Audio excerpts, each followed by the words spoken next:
Om Swastiastu. Halo Sobat Polri.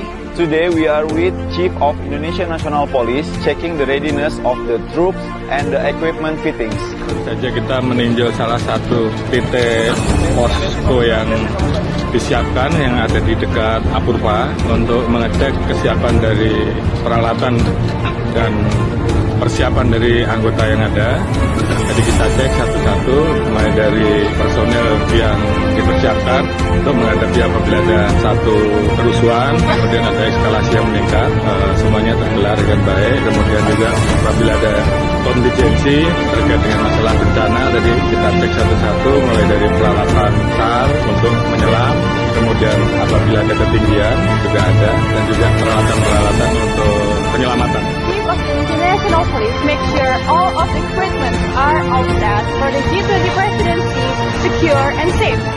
So, stay tuned for the next update. Recover together, recover stronger.